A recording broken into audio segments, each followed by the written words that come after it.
আসসালামু আলাইকুম।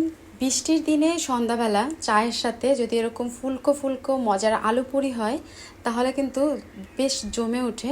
সবারই কিন্তু মন ভালো হয়ে যাবে যদি এরকম গরম গরম আলু পুরি পাওয়া যায়।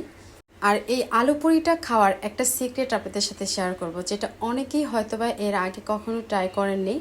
মানে এভাবে খাওয়ার পরে আপনার একদম মন ভরে যাবে, এরকম একটা সিক্রেট আপনাদের সাথে শেয়ার করব।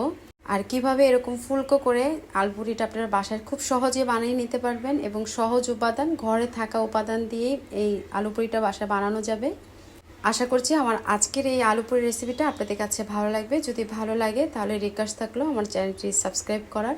এর জন্য প্রথমে একটা মিক্সিং বোলের ভিতরে আমি 2 বাটি পরিমাণে আটা নিয়ে নিচ্ছি। আপনারা চাইলে এখানে ময়দা, মানে ঘরে আপনার আটা ময়দা যেটাই থাকুক না কেন সেটা নিলেই হয়ে যাবে। দিয়ে দিচ্ছি লবণ স্বাদ অনুযায়ী, তেল দিয়ে দিচ্ছি 3 চা চামচ। আমি কিন্তু মেজারমেন্ট কাপের 2 কাপ নিয়েছি আটা।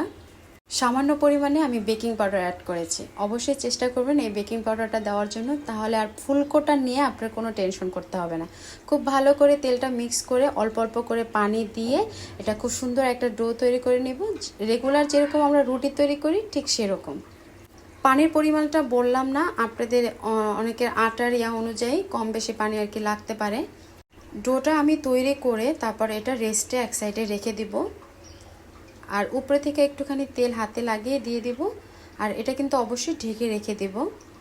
আর একটা বাটির ভিতরে আমি বয়েল করা 2টা আলুর মতো নিয়েছি।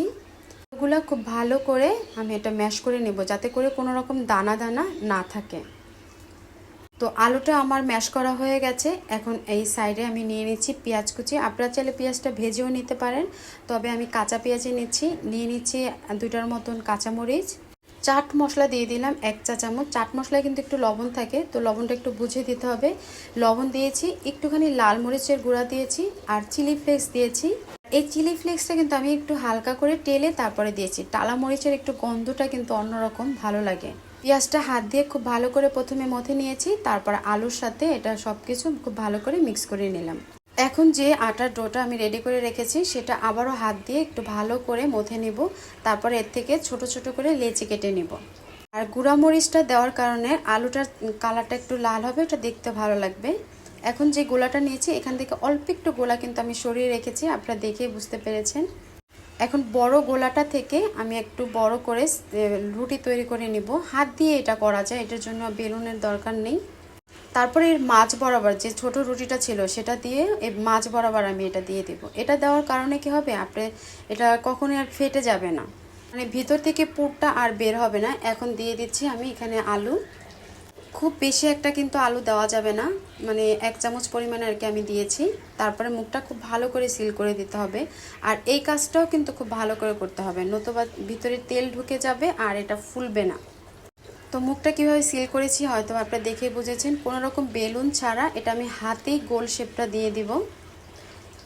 আসলে হাত দিয়ে চেপে চেপে কিন্তু এটা গোল করে নেওয়া যায়, এর জন্য আর কি বেলুনের দরকার হয় না, তবে আপনারা চাইলে করতে পারেন। এখন আমি তেল গরম বসিয়ে দিয়েছি আর একটা একটা করে আমি আলুর পুরিগুলো এভাবে করে ভেজে নেব।